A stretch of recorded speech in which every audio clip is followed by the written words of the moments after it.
Dear student, जैसा कि आप सभी लोग जानते हैं कि हम पोइट्री के इस फर्स्ट चैप्टर को आप सभी लोगों को पढ़ा चुके हैं और इस चैप्टर की सेंट्रल आइडिया पर आज हम बात करेंगे। और आप सभी लोग ध्यान से समझेंगे ताकि आप सभी लोगों को सेंट्रल आइडिया समझ में आ जाए। तो चलिए चालू करते हैं। सबसे पहले ध्यान दीजिए आप सभी लोग।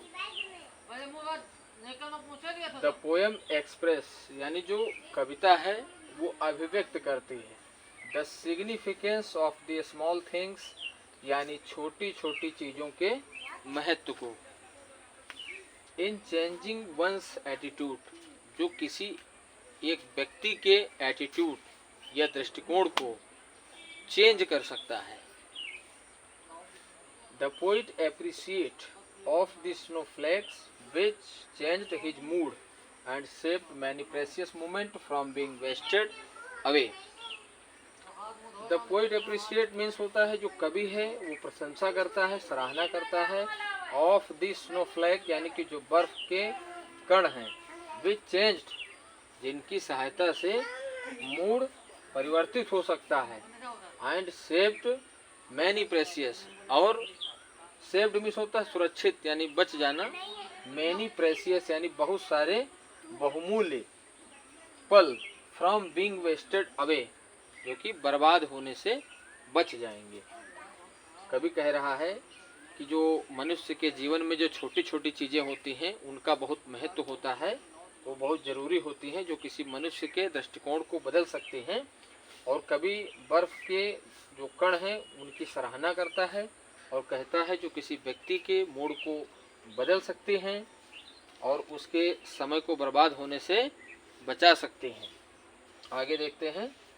The crow sake of the snow dust from the hemlock tree. एक कौवा जो हेमलॉक अर्थात धतूरे के पेड़ पर बैठा हुआ है और जो धूल के कण हैं उनको हटाता है, जिससे क्या होता है, the some way one can shake off the sadness from one heart. किसी एक व्यक्ति के जो सैडनेस है यानी जो उसका दुख है वो दूर हो जाता है। अब देखिए हमने इसमें हिंदी अनुवाद भी लिख दिया है जिसको आप सभी लोग समझेंगे।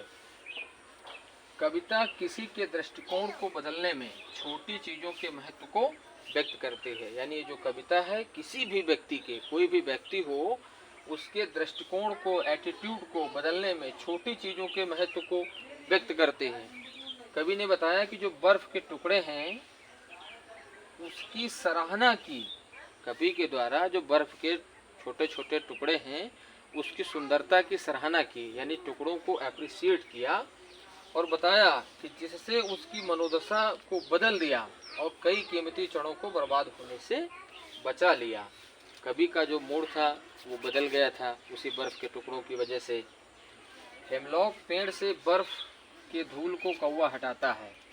हेमलॉक का जो पेड़ है, धतूरे का पेड़, उस पर एक कौवा बैठा हुआ है, वो ठीक उसी प्रकार से धूल के कणों को हटाता है जिस प्रकार से किसी के दिल से दुख को दूर किया जा सकता है। इम्पोर्टेंट बात यह है कि मनुष्य के अंदर नेगेटिविटी नहीं होनी चाहिए, नेगेटिविटी का कोई स्थान नहीं होना चाहिए।